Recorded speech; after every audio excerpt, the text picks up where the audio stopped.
Monsieur le Président. Alors que le gouvernement libéral prétend mettre à l'emploi les gens sur l'aide sociale, il fait exactement le contraire sur le terrain. À Saint-Hubert, il y a une extraordinaire entreprise d'économie sociale qui travaille à l'insertion des personnes handicapées. L'entreprise s'appelle Certex et œuvre dans la récupération et le recyclage des vêtements. Elle emploie 160 personnes, dont 75 % avec des limitations. Or, Emploi Québec a décidé de couper la subvention salariale du programme de subvention aux entreprises adaptées pour Certex. Résultat, Certex est obligé de procéder à un licenciement collectif d'ici le début décembre, touchant 75 employés, dont 20 employés lourdement handicapés.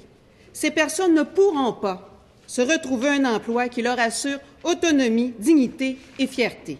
C'est urgent, Monsieur le Président.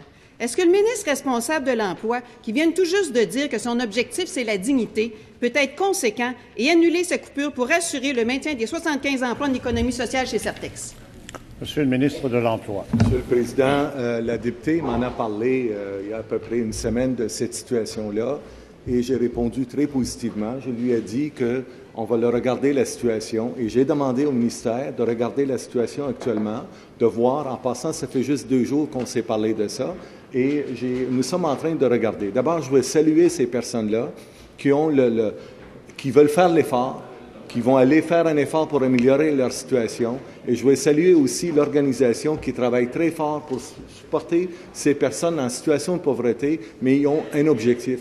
Pour moi, ces gens-là, c'est un modèle, Monsieur le Président. C'est exactement le modèle qu'on veut demander à des jeunes qui sont aptes pour travailler, qui n'ont pas de contraintes, qui n'ont pas de problème de violence. On demande à ces gens-là de faire exactement comme les gens dont la députée parle, Monsieur le Président. Elle vient de faire la démonstration que nous sommes à la bonne place, parce que si on veut demander aux jeunes de faire l'effort pendant qu'on voit des personnes en situation de pauvreté, avec des contraintes sévères, ils se lèvent le matin puis ils font l'effort. Pour moi, c'est un exemple important. J'apprécie ce qu'ils font. Nous sommes fiers d'eux. Ce qu'on veut, prendre ce modèle-là puis appliquer à nos jeunes. Complémentaire, Monsieur le député de Saint-Jean. Monsieur le Président, le ministre aime tellement ce modèle qu'il les coupe.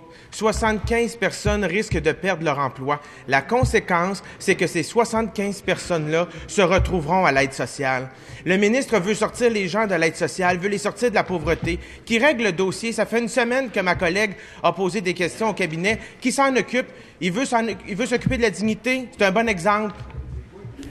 Monsieur le ministre de l'Emploi. Monsieur le Président, tout ce qu'ils veulent dire, c'est des mauvaises nouvelles, même si on n'a pas de mauvaises nouvelles.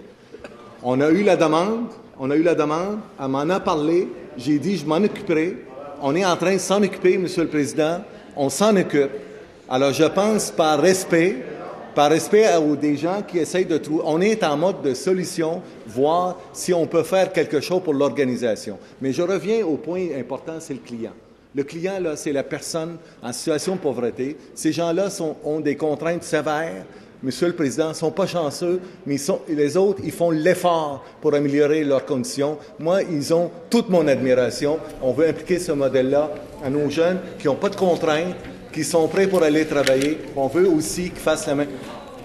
Cela met fin à la période de questions et de réponses orales.